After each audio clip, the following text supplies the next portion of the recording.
Bismillahirrahmanirrahim. Wa qul ja'al haqq wa zaqal batil. La yatakallamuna illa man adzina lahu rahman wa qala shawab. Bismillahirrahmanirrahim. Yang terhormat Bapak Presiden Republik Indonesia beserta Ibu Negara Hajah Iriana Joko Widodo. Yang kami hormati Bapak Wakil Presiden Republik Indonesia beserta Ibu Mufidah Yusuf Kala. Yang kami hormati pimpinan dan anggota lembaga negara. Yang mulia para duta besar dan perwakilan negara-negara sahabat. Yang kami hormati para menteri kabinet kerja. Yang kami hormati ashabal fadilah, para alim ulama, para kiai yang saya muliakan, hadirin hadirat yang berbahagia. Assalamualaikum warahmatullahi wabarakatuh. Bismillahirrahmanirrahim. Alhamdulillahilladzi anzala as-sakinah fi qulubil mu'minin liyazdadu imanan ma'a imanihim. Walillahi junudus samawati wal ardh wa kana Allahu aliman hakima. Wa qala azza wa ala law anna ahlal qura amanu wattaqaw la fatahna alaihim barakatim minas samai wal ardh walakin kazzabu fa akhadnahum bima kanu yaksibun. Allahumma salli ala sayyidina wa maulana wa syafi'ina wa uswatina wa habibina wa qurrati a'yunina Muhammadin sallallahu alaihi wasallam wa ala alihi wa sahbihi ila yaumil qiyamah. Para bapak, ibu sekalian, hadirin hadirat yang berbahagia. Lazimnya setiap kita memperingati Maulid Rasulullah sallallahu alaihi wasallam. Nawaitu kita tentu ingin meneladani Rasulullah. Rasulullah tidak hanya meneladankan ilmu, tapi meneladankan kehidupan. Baik kehidupan di sini, kehidupan di dunia antara, yakni alam kubur dan dunia akhirat. Tapi ternyata tidak semua dari kita mampu secara maksimal meladani Rasulullah sallallahu alaihi wasallam. Bahkan banyak juga orang-orang Islam tetapi kurang meneladani Rasulullah. Ini disebabkan untuk meneladani Rasulullah sallallahu alaihi wasallam diperlukan suasana batin yang memungkinkan dia meneladani Rasulullah. Maka di dalam ayatnya laqad kana lakum fi Rasulillahi uswatun hasanah liman kana yarjullah wal yaumal akhir wa zakarallaha katsira. Suasana batin haruslah suasana yang selalu mengharapkan ridha Allah. Orang-orang yang merasa mampu hidup sendiri, mampu lahir sendiri, mampu mengurusi urusannya sendiri, mampu memberesi kematiannya sendiri, adalah orang-orang yang merasa tidak memerlukan Allah. Maka tentu menjadi kendala untuk uswatun hasanah dari Rasulullah sallallahu alaihi wasallam. Yang kedua, bahwa dia haruslah sadar bahwa hidup di sini tapi menuju kepada akhirat. Akhirat adalah daerah pertanggungjawaban. Seluruh hidup kita harus dipertanggungjawabkan pada seluruh aspek-aspek.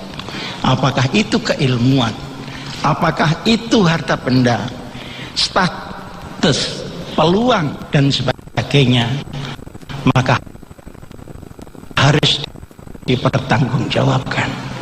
Pada saat dia merasa akan bertanggung jawab, maka akan memudahkan dia meneladani Rasulullah Sallallahu Alaihi Wasallam. Yang ketiga, dia ingat kepada Allah banyak-banyak. Ada satu ketika Imam Al-Ghazali radhiyallahu anhu ditanya oleh santrinya, kalau orang zikir banyak, apa saya tidak harus kerja?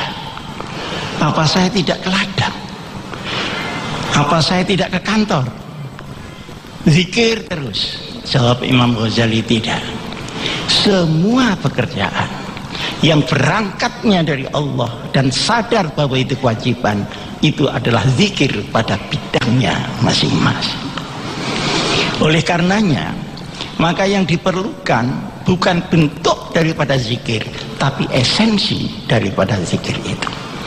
Bisa dengan lisan, bisa dengan pikiran ketika pikiran kita menuju ke sana, bisa dengan kerja keras karena itu memang kewajiban, bisa dengan berbagai macam bentuk perdagangan, ekonomi, penegakan hukum dan sebagainya. Sepanjang dia benar, dia sedang berzikir kepada Allah Subhanahu wa Ta'ala. Para bapak ibu sekalian yang saya muliakan, untuk memberikan gambaran terhadap ajaran agama Rasulullah Sallallahu Alaihi Wasallam dalam waktu yang singkat ini, karena judulnya panjang-panjang oleh penyelenggara, meneladani integritas karakter Rasulullah sebagai insan kamil dalam membangun karakter bangsa. Mungkin untuk kiai ini terlalu mulut-mulut, padahal itu maunya baldatun thayyibatun wa rabbun ghafur. Ya inilah bedanya kiai dengan intelektual. Kalau kiai itu suka menyampaikan sesuatu yang sulit dengan cara yang mudah, nah kalau intelek itu suka menyampaikan sesuatu yang mudah dengan cara yang sulit-sulit. Para hadirin hadirat yang saya muliakan, ada 3 episode yang bisa kita jadikan patokan gambaran keteladanan Rasulullah. Pertama adalah turunnya wahyu di Gua Hira. Yang kedua, Isra dan Mi'raj yang melengkapi ibadah kita kepada Allah Subhanahu wa Ta'ala. Yang ketiga, hijrah Rasulullah yang menggeser dan melengkapi hablum minallah menjadi tembus sampai hablum minannas, baik di dalam masalah-masalah tata nilai kemasyarakatan maupun tata nilai kenegaraan, yang disusun sendiri oleh Nabi besar Muhammad Sallallahu Alaihi Wasallam. Baiklah, kita mulai yang pertama. Surat yang pertama, Iqra bismi rabbikal ladzi khalaq, khalaqal insana min 'alaq, Iqra wa rabbukal akramul ladzi 'allama bil qalam, 'allamal insana ma lam ya'lam. Berisi 2 hal, keimanan dan keilmuan. Pas Allah adalah satu, selain Allah bukan Allah. Dia makhluk Allah. Selain Allah adalah alam. Tidak ada unsur ketuhanan di dalam alam, dan tidak ada unsur kealaman di dalam zat Tuhan. Ini tidak boleh meleset di dalam hati dan pikiran umat Muhammad Rasulullah Sallallahu Alaihi Wasallam. Pergaulan kita dengan yang lain tentu itu adalah kewajiban kita hidup bermasyarakat, tetapi la ilaha illallah jangan bergeser dari hati kita masing-masing. Yang kedua, posisi manusia kepada Allah dijelaskan secara jelas. Langsung diperintahkan untuk mencari ilmu dengan kata-kata Iqra. Padahal Rasulullah Sallallahu Alaihi Wasallam tidak bisa membaca. Tapi wahyu yang pertama justru disuruh membaca. Rasulullah tidak bisa membaca, mempunyai hikmah besar. Jangan disamakan dengan kita. Dengan tidak bisanya membaca Rasulullah, berarti apa yang keluar Rasulullah orisinil, bukan karena referensi dari manapun, tapi dari Allah Subhanahu wa ta'ala. Jadi tidak ada duplikasi di dalam ajaran Rasulullah Sallallahu Alaihi Wasallam. Kalau kita tidak bisa membaca dan menulis, memang bodoh ada di mana-mana.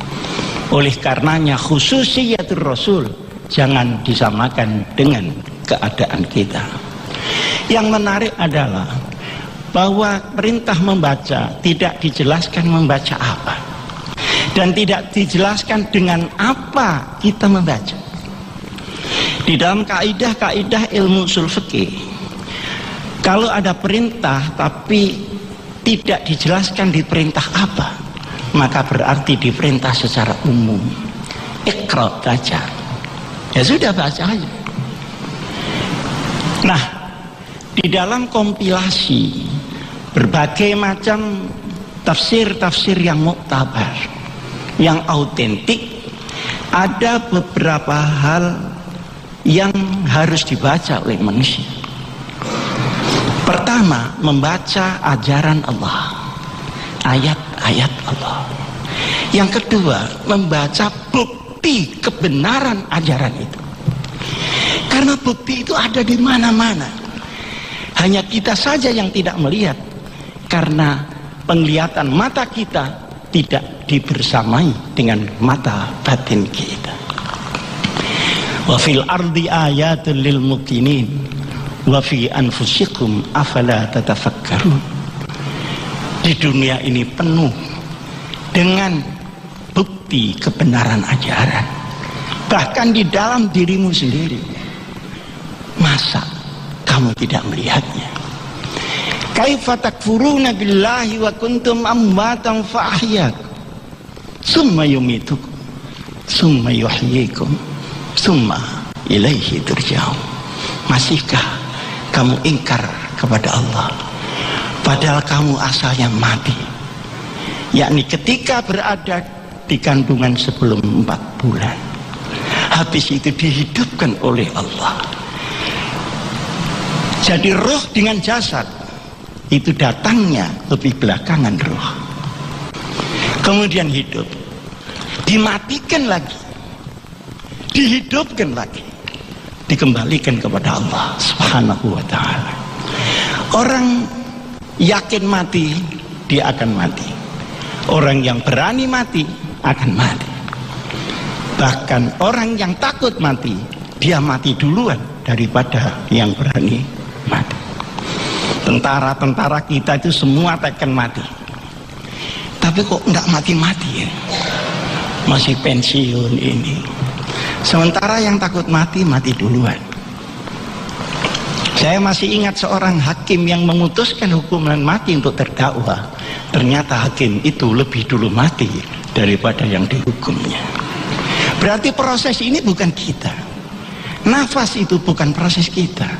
Aliran darah bukan proses kita. Baca itu semua. Ayat-ayat dalam arti tanda bukti kebenaran. Yang kedua, baca ayat-ayat alam. Karena Allah Subhanahu wa ta'ala memberikan ilmu pada setiap bintik daripada benda itu, baik yang makro maupun yang mikro. Tapi harus dengan penyelidikan. Setelah diselidiki, jadilah ilmu. Ilmu semakin tinggi, ternyata semakin sempit. Kalau kita masuk ke kedokteran umum, S1 itu banyak, bisa nyuntik, balsem, segala macam. Tetapi ketika sudah mau tinggi lagi, dia harus spesialis. Mata saja. pada sajanya. Karena untuk ilmu yang lain tidak muat itu. Mungkin nanti tinggi lagi hanya hidup saja, mungkin gitu. Nah, tulang saja.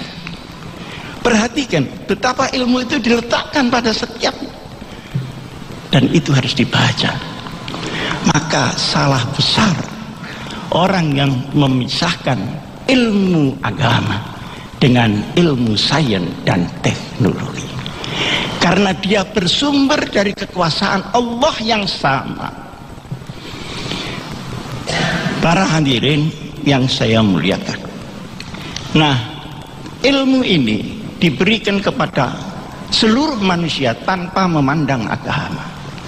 Sebagai bagian dari rahmaniyatullah. Orang Kristen yang sekolah dokter, insya Allah bisa jadi dokter. Tapi orang NU tidak sekolah dokter, tetap tidak bisa jadi dokter. Jadi dukun sudah, alhamdulillah. Jadi ini kompetitif, bukan otoritatif. Siapapun yang mengambil ini bisa dapat, tapi yang harus dilihat adalah Iqra itu tadi. Melupakan discovery dari seluruh sains dan teknologi, harus dikaitkan dengan kekuasaan Allah. Karena yang diselidiki adalah benda-benda bikinan Allah. Tapi karena kesombongan, orang semakin pintar semakin menjauhi Allah. Man izdada ilman wa lam yazdad huda lam yazdad minallahi illa bu'da. Orang yang ilmunya tambah tinggi tapi hidayahnya hilang, maka ilmu bisa diambil oper oleh nafsunya, maka dipakailah untuk tujuan kemungkaran. Kerusuhan-kerusuhan, kekacauan ternyata tidak dilakukan oleh orang bodoh, tapi dilakukan oleh orang pintar. Rusaknya hutan, insya Allah bukan karena orang hutan, tapi orang-orang yang berada di luar hutan itu. Dan pasti dia pintar. Maka yang namanya Iqra harus bismi rabbika. Tapi kita yang suka zikir, yang bismi rabbika, ini mengapa tidak Iqra? Sehingga dengan demikian ilmu dan teknologi diambil orang, menjadi bagian dari serangan kepada umat Muhammad Rasulullah Sallallahu Alaihi Wasallam. Para hadirin hadirat yang saya muliakan, ada yang menarik, yang ketiga, yang menjadi sasaran Iqra adalah fenomena kejadian-kejadian. Sebenarnya di dalam Al-Quran ada patokan dan rumusan-rumusannya. Kalau sesuatu begini akan jadi begitu. Jadi selain sosiologi, ada sosiometri di dalam Al-Quran itu, yang hampir pasti sebuah gejala akan menghasilkan apa. Tapi untuk bisa membaca fenomena ini diperlukan ulul albab, diperlukan orang yang hatinya bersih, pikirannya juga bersih. Gabungan antara benar dan pinter ini yang akan menjadi manusia yang limpah. Thayyibatun wa rabbun ghafur. Orang-orang yang hatinya masih hidup, pikirannya juga hidup dalam kehalalan pemikiran, dia akan diberi oleh Allah kelebihan untuk melihat sesuatu yang tidak tembus pandang. Disinilah tempatnya orang-orang yang waskito. Dan ternyata kerusuhan-kerusuhan ini disebabkan karena ilmu yang tidak terkendali. Kita perlu orang pintar, tapi kita juga perlu orang benar. Para hadirin hadirat, sayangnya untuk menuju kepada pengertian fenomenologi ini diperlukan hati yang hidup. Dan hati yang hidup itu hanya mungkin dimiliki orang yang hidupnya halal, sah menurut Allah Subhanahu wa ta'ala. Halal rezekinya, halal istri-istrinya. Kalau istrinya insya Allah halal, halal istri istri. Mungkin yang tersenyum berpengalaman pada bidangnya masing-masing. Halal hartanya, halal ilmunya, halal jabatannya, dan halal tindakannya, maka dia akan diberikannya luar biasa. Dia bisa melihat, merasakan sesuatu mungkin yang sudah terjadi dan yang akan terjadi. Itu bisa kita capai sesuai dengan zikir kita kepada Allah Subhanahu wa ta'ala. Para hadirin hadirat yang saya muliakan, masuk kepada bagian selanjutnya adalah apa saja instrumen-instrumen manusiawi yang harus kita pakai di dalam membaca tiga hal tadi. Ternyata bukan hanya mata dan panca indera, pikiran kita harus dipakai membaca.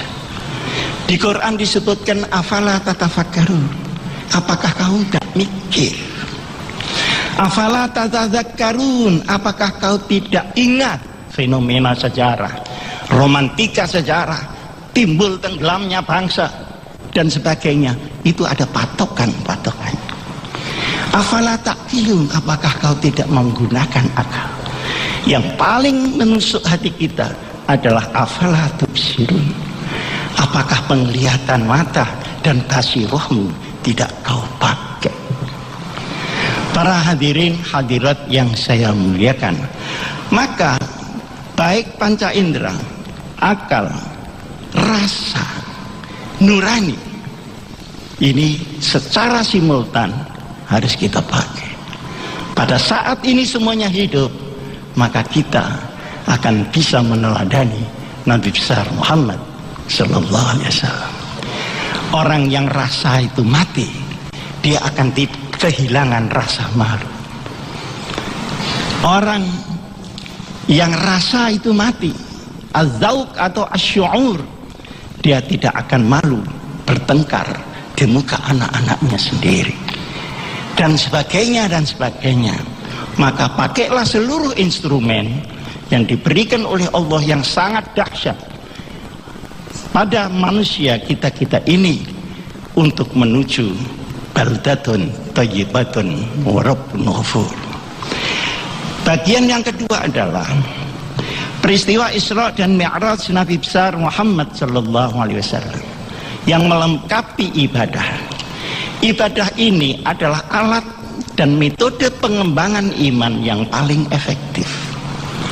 Tidak perlu iman didiskusikan dakik-dakik, cukup sholat saja, kualitas dan kuantitasnya ditinggikan, maka seluruh instrumen itu pelan-pelan juga akan hidup dan dihidupkan oleh Allah Subhanahu wa ta'ala, asal tidak terkendala dengan tindakan-tindakan kita, di mana kehidupan kita adalah kehidupan yang haram. Para hadirin hadirat yang saya muliakan, yang ketiga, peristiwa hijrah Nabi besar Muhammad Sallallahu Alaihi Wasallam. Peristiwa hijrah ini adalah melengkapi hablum minallah menjadi hablum minanas. Di situ diatur perdagangan, hak milik, hak perorangan dan hak kolektif.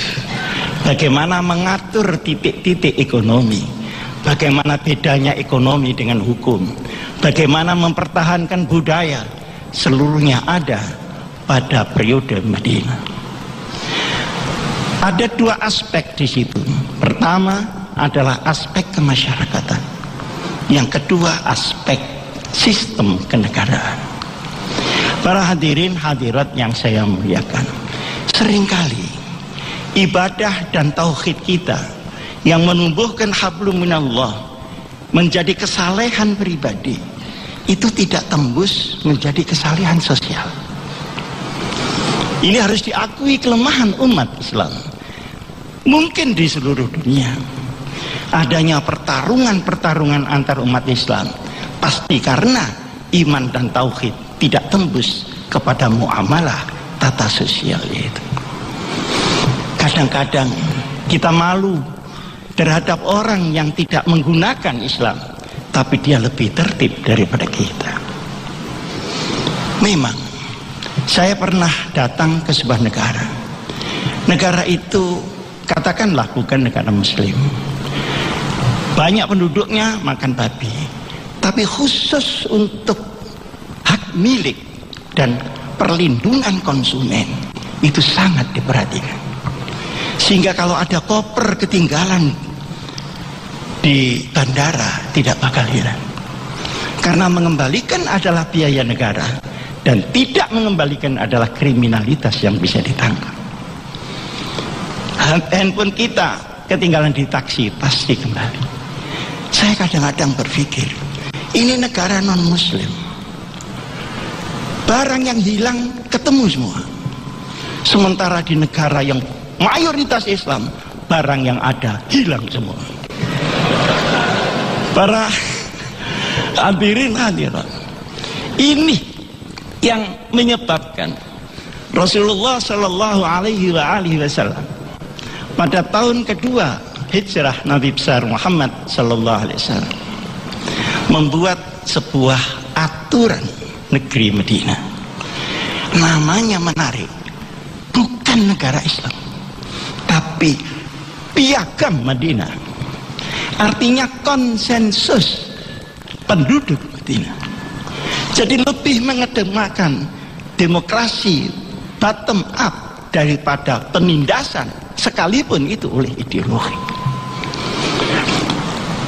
Memang ketika itu hampir semua orang beragama Islam di Madinah, tapi tidak semuanya. Ada yang Kristen, ada yang Yahudi, ada yang agama lokal. Kalau kita ya mungkin kejawen, yang bangsa agama gandul, gandul, mak lampir dan sebagainya itu. Nah, yang menarik adalah bahwa piagam Madinah itu tidak disebut sebagai daulah Islamiyah, tapi disebut sebagai konsensus negeri Madinah yang memungkinkan dan dia diberi ruang siapapun untuk mengembangkan agama Rasulullah Sallallahu Alaihi Wasallam tanpa harus mematikan orang yang beragama yang lain. Ini contoh oleh Rasulullah sendiri, bukan oleh orang lain. Disinilah bedanya Nabi Muhammad dengan Muhammad yang belakangan ini, yang kadang-kadang otoriternya keluar sama sekali.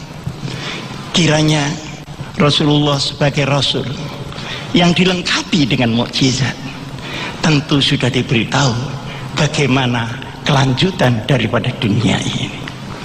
Tidak mungkin semua dalam bentuk yang sama, tapi yang penting tata nilai kebenaran itu bisa terus dijalankan sesuai dengan kapasitas yang dimiliki oleh penduduk itu sendiri. Saya tidak hafal isinya karena di situ ada 47 pasal. Tapi yang saya ingat, pasal yang pertama itu tentang ukhuwah bainal muslimin, persaudaraan di kalangan umat Islam. Kenapa tidak disebut ukhuwah Islamiyah?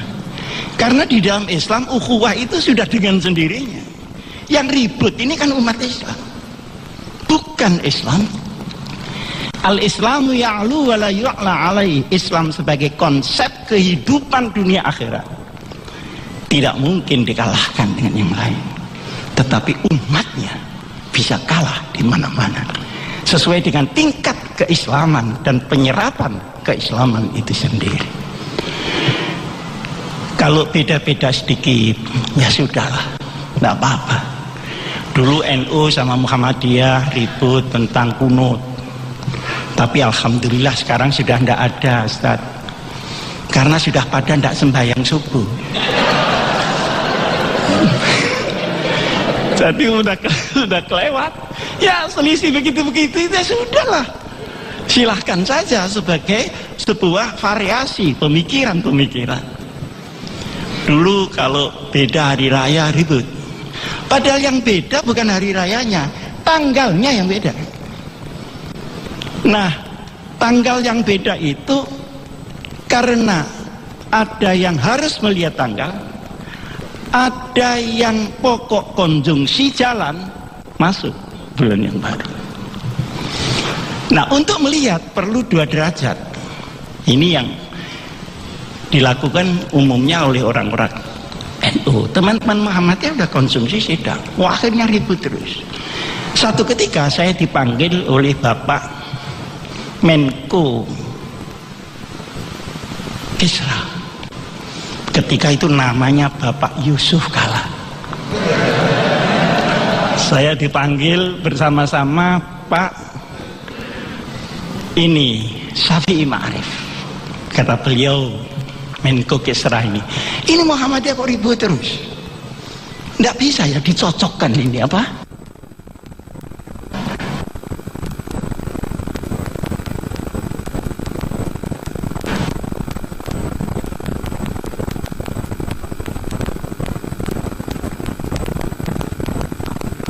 Hari rayanya ini urusannya kan soal derajat saja kan. Terus bagaimana kata saya, Pak Menko, bagaimana kalau NU turun sedikit, Muhammadiyah naik? Oh, kalau begitu memang cash and carry. Jadi logika bisnis ini masuk juga di dalam syariat Rasulullah Sallallahu Alaihi Wasallam. Menurut saya ya nggak bisa ini. Yang ada adalah pemahaman bahwa itu bagian dari kemungkinan perbedaan-perbedaan. Baru kalau perbedaannya itu sangat berat harus didiskusikan. Kalau dia memang keluar dari Islam, harus tegas dibilang ini tidak Islam. Karena akan merusak Islam yang rahmatan lil alamin. Ini ukhuwah bainal muslimin. Yang kedua, ingat saya ada ukhuwah bainal adyan. Jadi lintas agama ini bagaimana? Aturannya sudah jelas. Untuk urusan duniawiyah yang tidak menyangkut tata nilai, bareng. Pembangunan, fisik, segala macam, bareng. Nah, kalau ibadah itu biar sendiri-sendiri aja. Tapi baik ibadah yang di luar maupun di dalam harus menghasilkan sebuah integritas diri dan juga komunitas sosial yang homogen. Jadi tidak usahlah ada orang Kristen terus Jumatan gitu, tidak usah. Nanti sandalnya hilang. Saya ini kan suka diledek sama teman-teman Kristen. Gimana Pak Hasyim ini? Orang Jumatan sandalnya kok hilang? Ya mesti saja karena sandalnya tidak dipakai, Pak. Kalau sampean kan sepatunya dipakai. Jadi yang hilang ya sepeda motornya yang di luar. Jadi tidak. Jadi kita tidak usah memaksa sama sesuatu yang tidak sama. Tapi jangan membeda-bedakan sesuatu yang sesungguhnya sama. Humanitas, keadilan, itu sama. Yang kedua, yang ketiga, bahwa ekonomi dan hukum dibedakan di dalam Mitsaqul Madinah. Kalau hukum itu sama rata sama rasa, harus sama. Tidak perlu dia yang mulia, yang terhormat, atau yang terhormat pindah menjadi yang mulia, atau yang sangat mulia, atau yang masya Allah mulianya, sama. Hingga Rasulullah, andainya itu Fatimah mencuri, saya akan potong tangannya. Memotong tangan ini jangan diartikan selalu fisik, tetapi memotong kesempatan untuk mencuri itu. Nah, tapi kalau ekonomi itu sama-sama merasakan, jadi rata. Pokoknya negara menyiapkan pemerataan saja, bahwa setelah ini diberi kesempatan, rakyatnya majunya seberapa tergantung kapasitas, intelektualitas, dan kompetensi masing-masing. Tidak mungkin Orang tambal ban minta rezeki sama dengan yang pabrik ban, itu dia sedang berkhayal. Tapi hendaknya juga kebagian rezeki, dan rezeki yang halalan thayyiban mubarakan, yang membuat orang yang menerima rezeki itu mulia karena rezekinya memang mulia. Allah memberikan rezeki dua jenis. Ada rezeki yang mulia, ada istidraj. Wa sanastadrijuhum min haitsu la ya'lamun. Orang-orang yang mendapat rezeki yang mulia, hatinya akan bersih, doanya akan nyampe. Banyak orang desa bodoh, miskin, tapi bersih dan berdoa. Anaknya jadi ulama, anaknya jadi intelektual, anaknya jadi presiden, anaknya jadi tokoh dunia. Sementara yang sudah pinter tadi, anaknya kena narkoba, kena ini dan kena itu. Jadi kebersihan melahirkan kebesaran, tapi penggunaan kebesaran yang tidak bertanggung jawab, dia akan memukul dirinya sendiri. Inilah yang dimaksud wasanastadrijuhum min haitsu la ya'lamun. Para hadirin hadirat, yang penting ma'afa Allahu ala rasulihi min ahlil qura falillahi walirasulihi walidil qurba wal yatama wal masakin wabnis sabil kay la yakuna dulatan bainal aghniya'i minkum wattaqullah innallaha syadidul iqab. Wahai para orang-orang yang bertugas, penyelenggara negara, kalau mengambil rezeki dari perut bumi, SDA, mengumpulkan uang VE, mengumpulkan pajak-pajak, kalau sudah terkumpul bagi rata, tidak harus sama. Untuk tujuan perjuangan agama, untuk fakir, untuk miskin, untuk anak gelandangan, itu pasnya harus jelas. Supaya apa? Peringatan Quran, kaila yakuna dulatan bainal aghniya'i minkum. Supaya rezeki itu jangan hanya berputar-putar di antara orang yang kaya-kaya saja. Kalau itu yang terjadi, akan terjadi keresahan. Dilanjutkan dengan kerusuhan, dilanjutkan dengan kerusakan. Oleh karenanya ancaman Allah, wattaqullah innallaha syadidul iqab. Kehancuran demi kehancuran akan bisa timbul dari sini. Oleh karenanya maka kita tidak wajib untuk menjadikan seorang menjadi kaya, tapi wajib memberi peluang kepada seluruh negeri ini untuk bisa hidup secara layak. Mudah-mudahan ini semua menjadi peringatan kita, karena itu digariskan sendiri oleh Rasulullah Sallallahu Alaihi Wasallam, bukan dibuat pada zaman setelah Rasulullah meninggal. Jadi sangat autentik. Kemudian ada lagi yang istimewa, kalau Madinah diserang, maka seluruh agama-agama dan potensi negara itu harus bersama-sama melawan serangan itu. Inilah nasionalisme Islam. Kalau istilah Bung Karno dulu waktu saya masih sekolah, samenbundling van alle nasionale krachten. Satukan kekuatan negara itu untuk menghadapi orang dari luar. Maka nasionalisme sebetulnya inherent dengan seluruh ajaran Nabi besar Muhammad Sallallahu Alaihi Wasallam. Ketika itu kita lakukan, maka kita akan menuju baldatun thayyibatun wa rabbun ghafur. Tapi kalau kita berjalan sebaliknya daripada itu, maka kita harus mempertanggungjawabkan kepada Allah di akhirat nanti.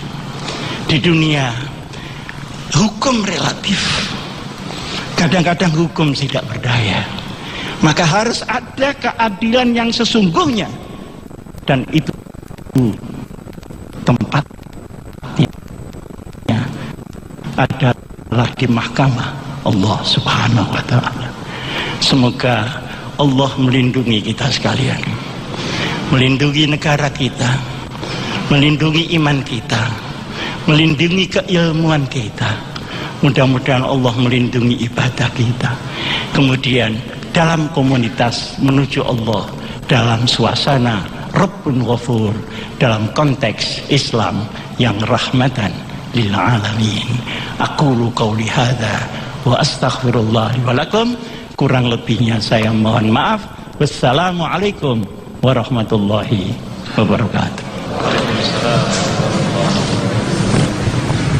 Ya, Kiai Haji Ahmad Hasyim Muzadi. Inilah bedanya Nabi Muhammad dengan Muhammad yang belakangan ini, yang kadang-kadang otoriternya keluar sama sekali.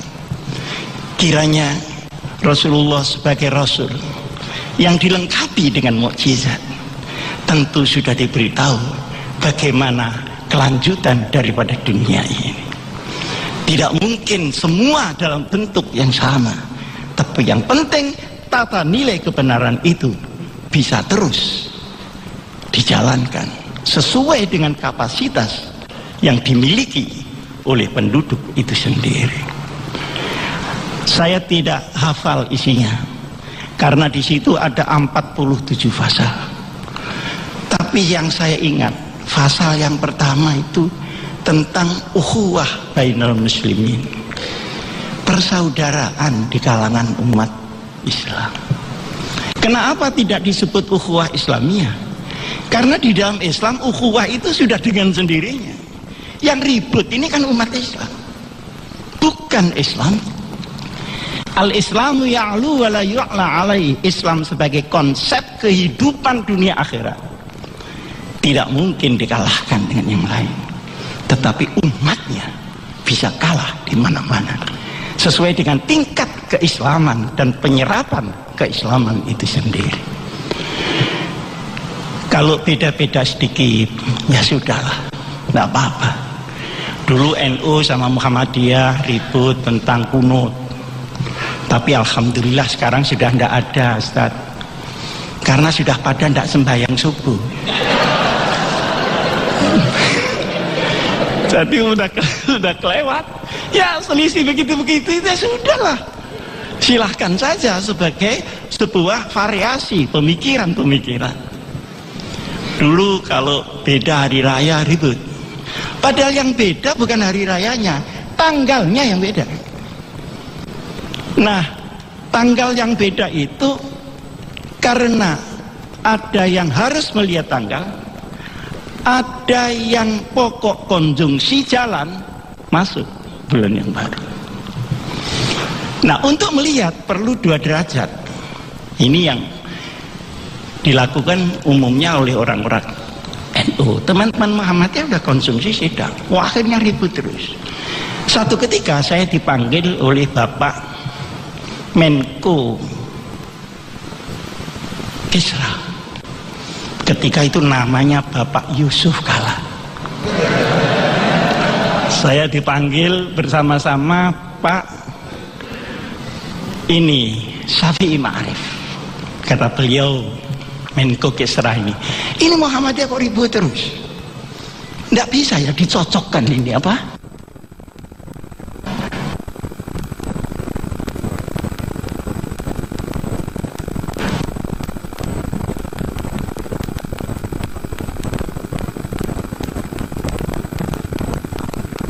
Hari rayanya ini urusannya kan soal derajat saja kan. Terus bagaimana kata saya, Pak Menko, bagaimana kalau NU turun sedikit, Muhammadiyah naik? Oh, kalau begitu memang cash and carry. Jadi logika bisnis ini masuk juga di dalam syariat Rasulullah Sallallahu Alaihi Wasallam. Menurut saya ya tidak bisa ini. Yang ada adalah pemahaman bahwa itu bagian dari kemungkinan perbedaan-perbedaan. Baru kalau perbedaannya itu sangat berat harus didiskusikan. Kalau dia memang keluar dari Islam, harus tegas dibilang ini tidak Islam. karena akan merusak Islam yang rahmatan lil alamin. Ini ukhuwah bainal muslimin. Yang kedua, ingat saya ada ukhuwah bainal adyan. Jadi lintas agama ini bagaimana? Aturannya sudah jelas. Untuk urusan duniawiyah yang tidak menyangkut tata nilai, bareng. Pembangunan, fisik, segala macam, bareng. Nah, kalau ibadah itu biar sendiri-sendiri aja. Tapi baik ibadah yang di luar maupun di dalam harus menghasilkan sebuah integritas diri dan juga komunitas sosial yang homogen. Jadi tidak usahlah ada orang Kristen terjumatan gitu, tidak usah. Nanti sandalnya hilang. Saya ini kan suka diledek sama teman-teman Kristen. Gimana Pak Hasyim ini? Orang Jumatan sandalnya kok hilang? Ya mesti saja karena sandalnya tidak dipakai, Pak. Kalau sampean kan sepatunya dipakai. Jadi yang hilang ya sepeda motornya yang di luar. Jadi tidak. Jadi kita tidak usah memaksa sama sesuatu yang tidak sama, tapi jangan membeda-bedakan sesuatu yang sesungguhnya sama. Humanitas, keadilan, itu sama. Yang kedua, yang ketiga, bahwa ekonomi dan hukum dibedakan di dalam Mitsaqul Madinah. Kalau hukum itu sama rata sama rasa, harus sama. Tidak perlu dia yang mulia, yang terhormat, atau yang terhormat pindah menjadi yang mulia, atau yang sangat mulia, atau yang masya Allah mulianya. Sama. Hingga Rasulullah, andainya itu Fatimah mencuri, saya akan potong tangannya. Memotong tangan ini jangan diartikan selalu fisik, tetapi memotong kesempatan untuk mencuri itu. Nah, tapi kalau ekonomi itu saya kok enggak mati-mati ya, masih pensiun ini. Sementara yang takut mati, mati duluan. Saya masih ingat seorang hakim yang memutuskan hukuman mati untuk terdakwa. Ternyata hakim itu lebih dulu mati daripada yang dihukumnya.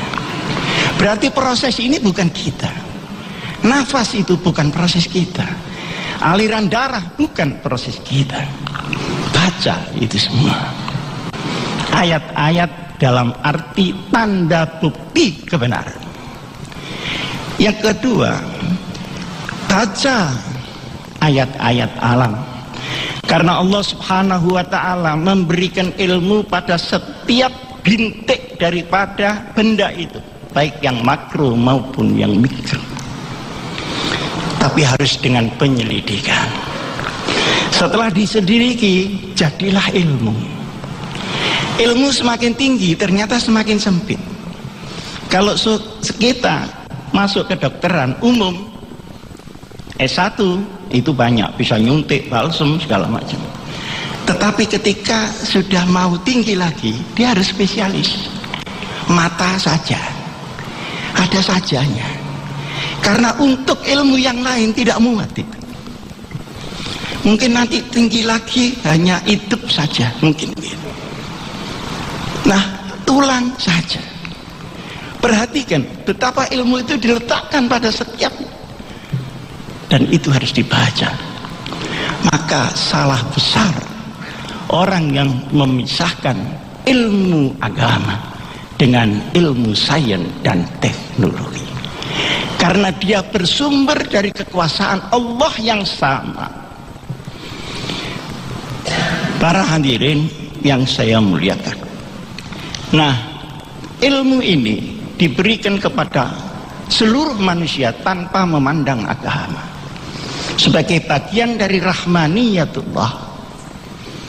Orang Kristen yang sekolah dokter, insya Allah bisa jadi dokter.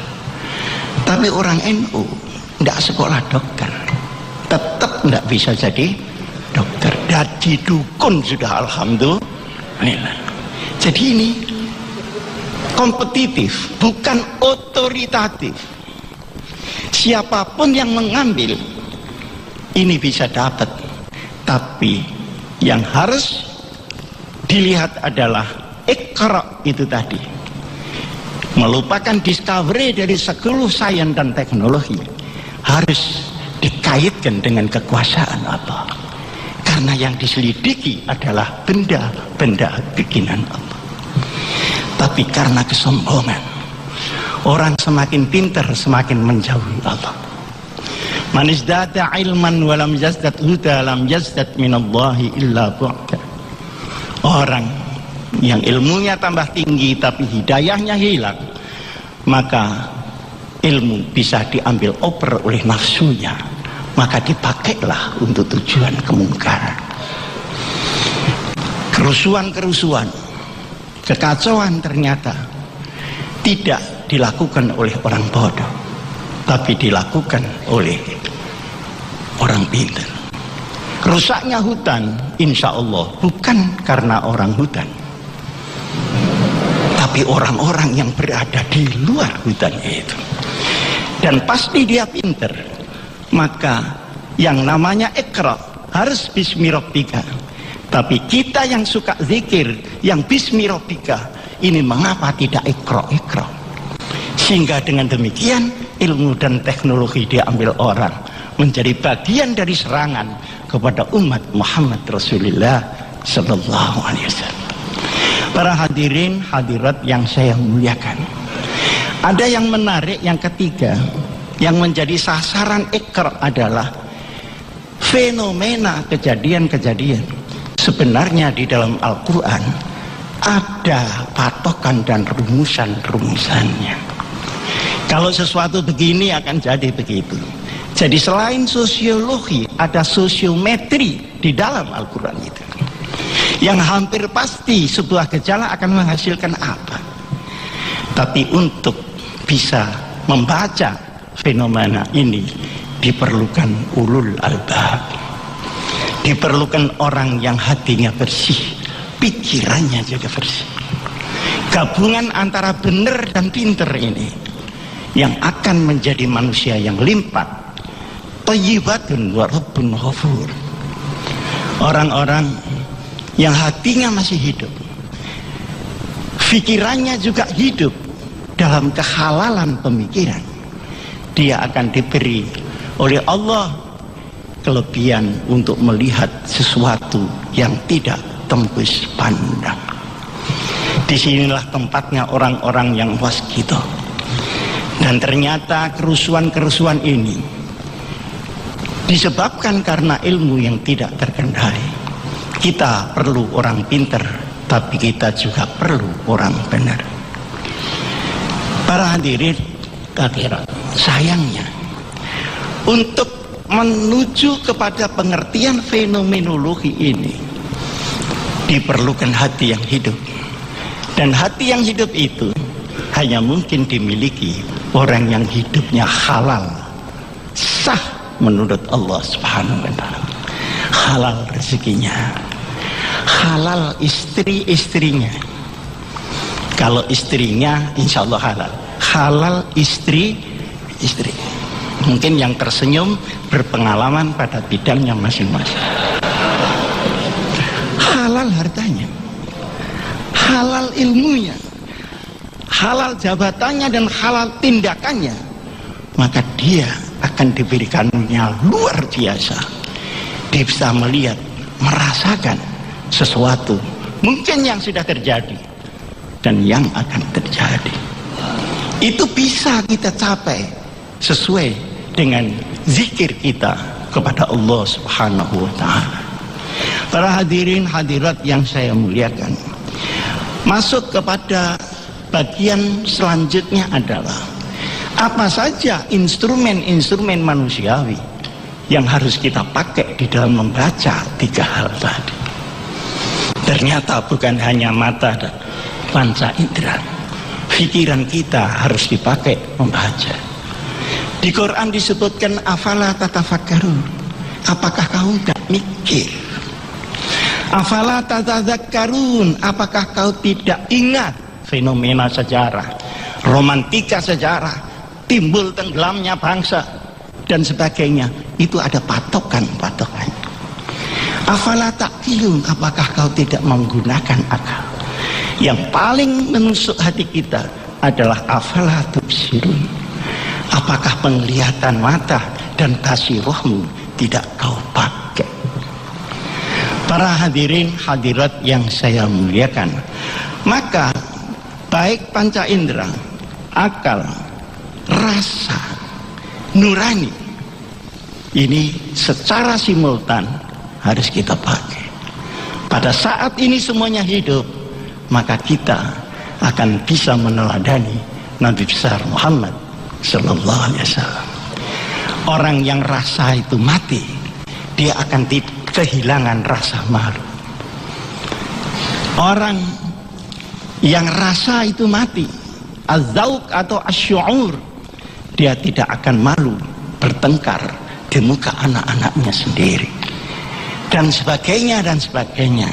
Maka pakailah seluruh instrumen yang diberikan oleh Allah yang sangat dahsyat pada manusia kita ini untuk menuju baldatun thayyibatun wa rabbun ghafur. Bagian yang kedua adalah peristiwa Isra dan Mi'raj Nabi besar Muhammad sallallahu alaihi wasallam yang melengkapi ibadah. Ibadah ini adalah alat dan metode pengembangan iman yang paling efektif. Tidak perlu iman didiskusikan dakik-dakik, cukup sholat saja, kualitas dan kuantitasnya ditinggikan, maka seluruh instrumen itu pelan-pelan juga akan hidup dan dihidupkan oleh Allah Subhanahu wa Ta'ala, asal tidak terkendala dengan tindakan-tindakan kita, di mana kehidupan kita adalah kehidupan yang haram. Para hadirin hadirat yang saya muliakan, yang ketiga, peristiwa hijrah Nabi besar Muhammad Sallallahu Alaihi Wasallam. Peristiwa hijrah ini adalah melengkapi hablum minallah menjadi hablum minanas. Di situ diatur perdagangan, hak milik, hak perorangan dan hak kolektif. Bagaimana mengatur titik-titik ekonomi, bagaimana bedanya ekonomi dengan hukum, bagaimana mempertahankan budaya, seluruhnya ada pada periode Madinah. Ada dua aspek di situ. Pertama adalah aspek kemasyarakatan. Yang kedua aspek sistem kenegaraan. Para hadirin hadirat yang saya muliakan, seringkali ibadah dan tauhid kita yang menumbuhkan hablum minallah menjadi kesalehan pribadi, itu tidak tembus menjadi kesalehan sosial. Ini harus diakui kelemahan umat Islam. Mungkin di seluruh dunia adanya pertarungan-pertarungan antar umat Islam, pasti karena iman dan tauhid tidak tembus kepada muamalah tata sosial itu. Kadang-kadang kita malu terhadap orang yang tidak menggunakan Islam, tapi dia lebih tertib daripada kita. Memang saya pernah datang ke sebuah negara. Negara itu katakanlah bukan negara muslim, banyak penduduknya makan babi, tapi khusus untuk hak milik dan perlindungan konsumen itu sangat diperhatikan. Sehingga kalau ada koper ketinggalan di bandara tidak bakal hilang, karena mengembalikan adalah biaya negara dan tidak mengembalikan adalah kriminalitas yang bisa ditangkap. Handphone kita ketinggalan di taksi pasti kembali. Saya kadang-kadang berpikir, ini negara non muslim, barang yang hilang ketemu semua. Sementara di negara yang mayoritas Islam, barang yang ada hilang semua. Para hadirin hadirat, ini yang menyebabkan Rasulullah Shallallahu Alaihi Wasallam pada tahun kedua hijrah Nabi besar Muhammad Shallallahu Alaihi Wasallam membuat sebuah aturan negeri Madinah. Namanya menarik, bukan negara Islam, tapi piagam Madinah. Artinya konsensus penduduk Madinah. Jadi lebih mengedepankan demokrasi bottom up daripada penindasan, sekalipun itu oleh ideologi. Memang ketika itu hampir semua orang beragama Islam di Madinah, tapi tidak semuanya. Ada yang Kristen, ada yang Yahudi, ada yang agama lokal. Kalau kita yang mungkin kejawen, yang bangsa agama gandul, mak lampir dan sebagainya itu.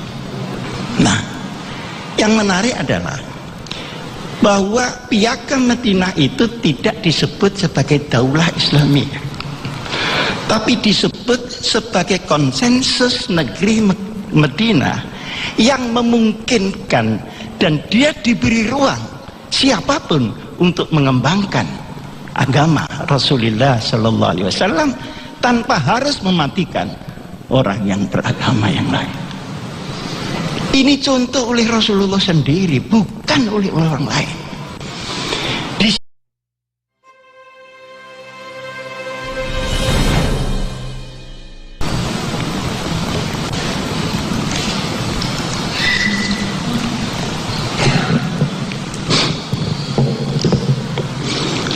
Bismillahirrahmanirrahim. Wa qul ja'al haqq wa zaqal batil. La yatakallamuna illa man adzina lahu rahman wa qala shawab. Bismillahirrahmanirrahim. Yang terhormat Bapak Presiden Republik Indonesia beserta Ibu Negara Hajah Iriana Joko Widodo. Yang kami hormati Bapak Wakil Presiden Republik Indonesia beserta Ibu Mufidah Yusuf Kala.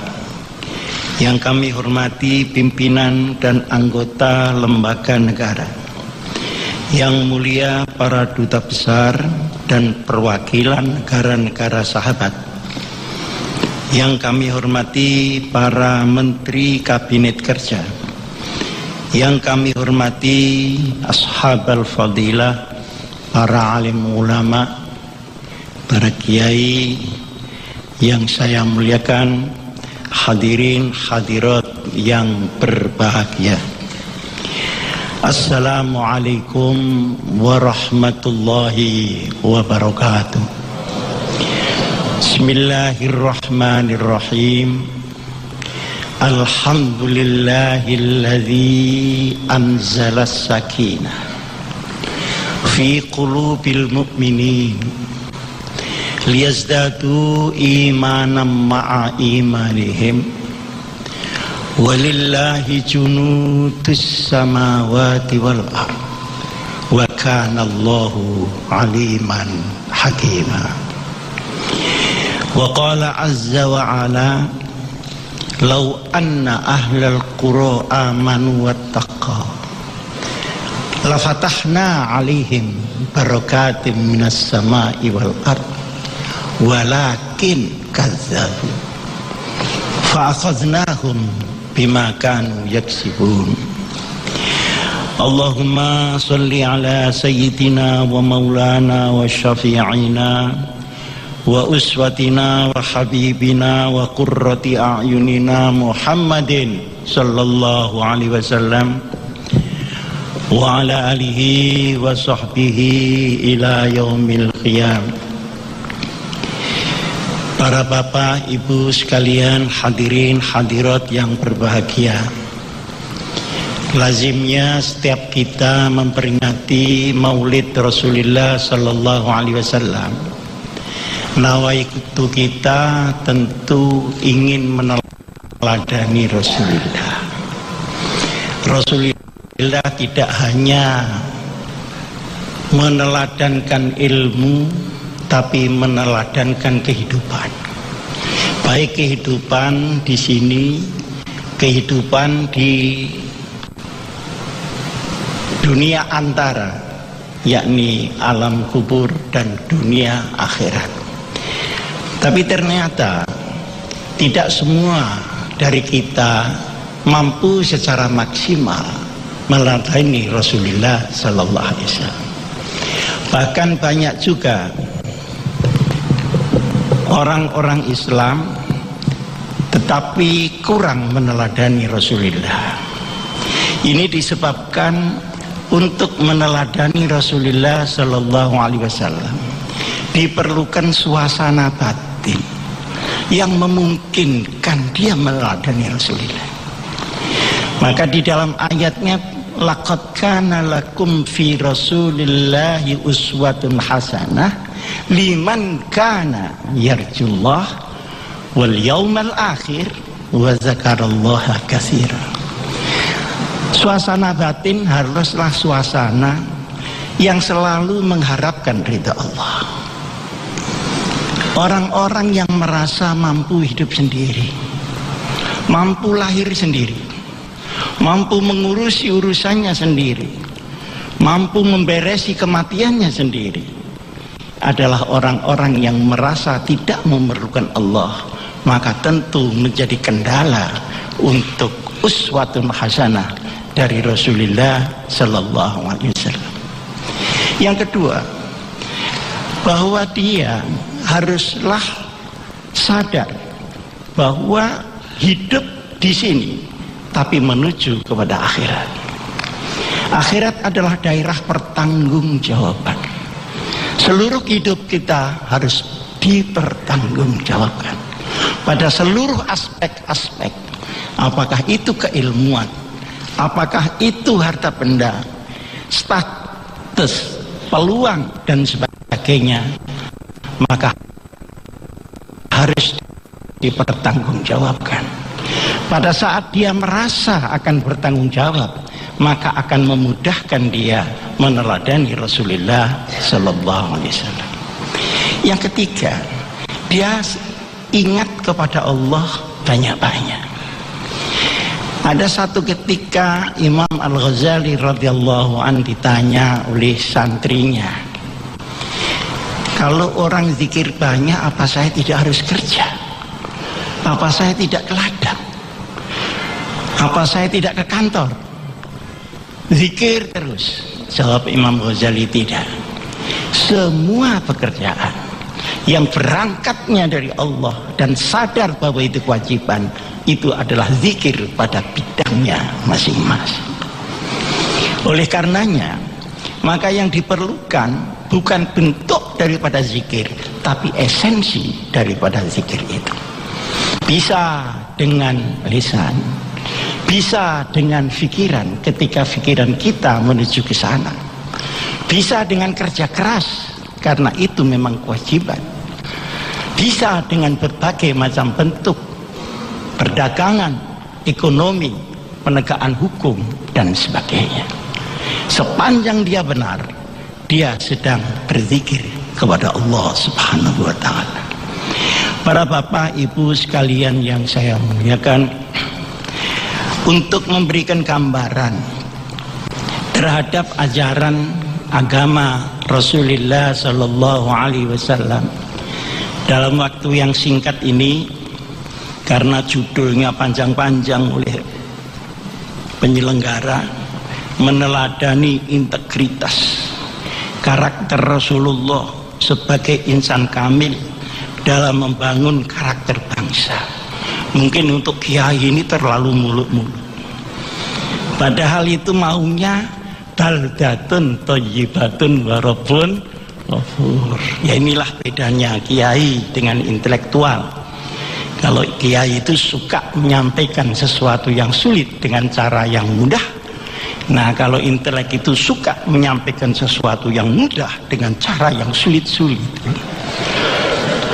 Para hadirin hadirat yang saya muliakan, ada 3 episode yang bisa kita jadikan patokan gambaran keteladanan Rasulullah. Pertama adalah turunnya wahyu di Gua Hira. Yang kedua, Isra dan Mi'raj yang melengkapi ibadah kita kepada Allah Subhanahu wa taala. Yang ketiga, hijrah Rasulullah yang menggeser dan melengkapi hablum minallah menjadi tembus sampai hablum minannas, baik di dalam masalah-masalah tata nilai kemasyarakatan maupun tata nilai kenegaraan yang disusun sendiri oleh Nabi besar Muhammad sallallahu alaihi wasallam. Baiklah, kita mulai yang pertama. Surat yang pertama, Iqra bismi rabbikal ladzi khalaq. Khalaqal insana min 'alaq. Iqra wa rabbukal akramul ladzi 'allama bil qalam. 'Allamal insana ma lam ya'lam. Berisi dua hal, keimanan dan keilmuan. Pas Allah adalah satu, selain Allah bukan Allah. Dia makhluk Allah. Selain Allah adalah alam.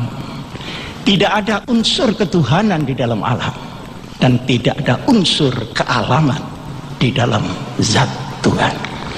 Ini tidak boleh meleset di dalam hati dan pikiran umat Muhammad Rasulullah sallallahu alaihi wasallam. Pergaulan kita dengan yang lain tentu itu adalah kewajiban kita. Hidup bermasyarakat, tetapi la ilaha illallah jangan bergeser dari hati kita masing-masing. Yang kedua, posisi manusia kepada Allah dijelaskan secara jelas. Langsung diperintahkan untuk mencari ilmu dengan kata-kata Iqra. Padahal Rasulullah sallallahu alaihi wasallam tidak bisa membaca. Tapi wahyu yang pertama justru disuruh membaca. Rasulullah tidak bisa membaca, mempunyai hikmah besar. Jangan disamakan dengan kita.